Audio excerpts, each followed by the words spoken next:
It's another good morning, and I'm glad that you're here. We thank God for this far.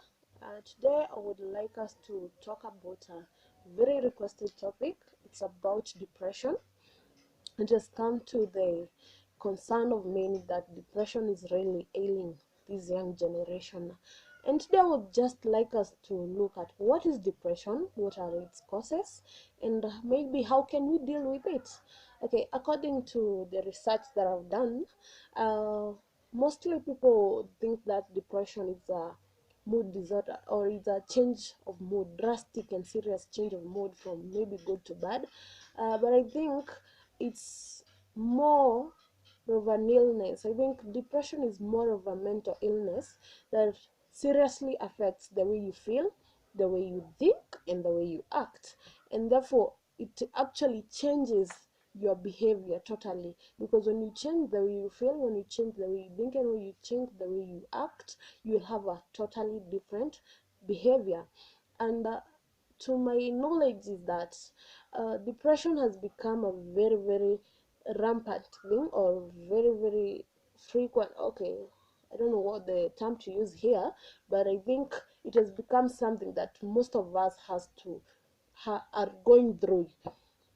And yeah, it is, depression is something that we are coping with. It's a trauma that we are really coping with in our daily lives. Most of us are having to cope with, but to some point maybe we are able to manage this kind of the depression according to how severe it is, but there are levels where we cannot manage this depression anymore. And this is where I want us to lay emphasis on, because this is what is causing many young people to commit suicide, others to kill others, just because they're depressed and they do not know what to do next. And so they end up making unthinkable decisions.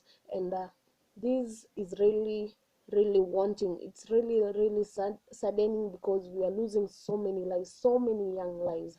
And okay, I would like to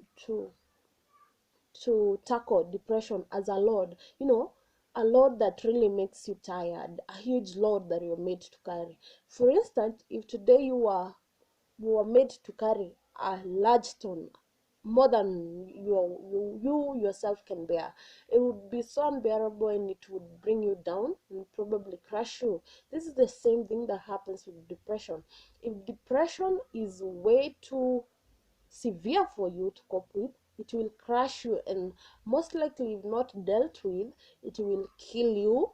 It will make you to be something that you were never meant to be.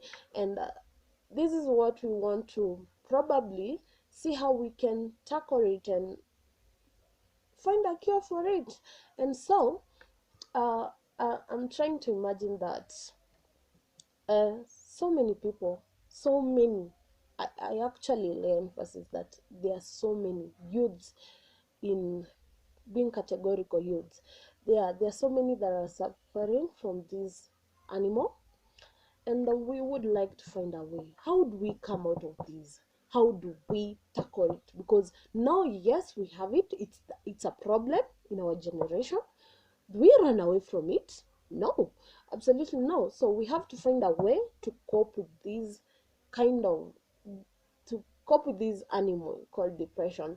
And I would like to say that many youths are really living a masked live. Yeah, mask, wako na mask yani. They put on fake smiles, plastic smiles outwards, but inwards they are really, really bleeding, and they're really, really sad, really, really paining. But they feel like the world has come to an end. Everything is at a standstill. They don't know how to move forward.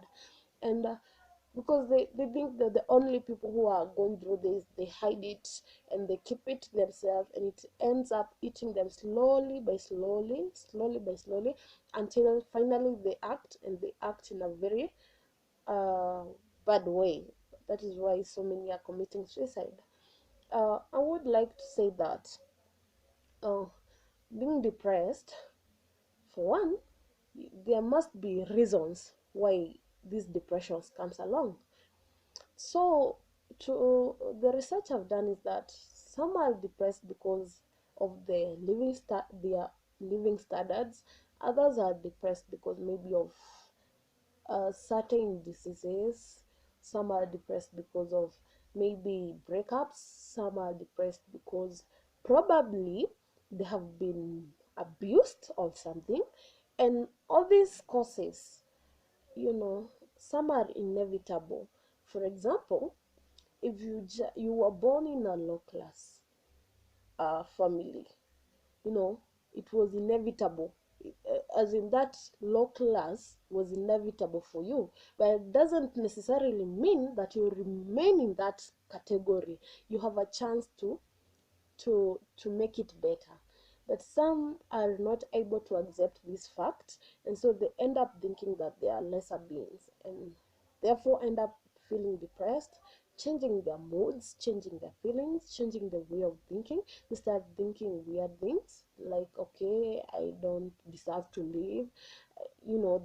They try and come up with reasons why they should not live, and finally probably some act and they commit suicide. And this is what we want to curb.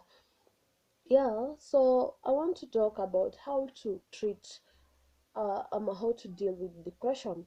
And my best way is through speaking out. Yeah, when we say that a problem shared is a problem half solved, I think this applies so well, so well, because for when you talk about that deep thing that is ailing you, you unmask it, you unravel it, and you are able to release that burden, that load that you've been carrying. You unleash it and you deliver it to somebody else, and this person should be a person who is able to listen, and somebody who can fit in your shoe, somebody who can feel the pain that you're in, and somebody who can really understand, so that they are able to help you find the solution.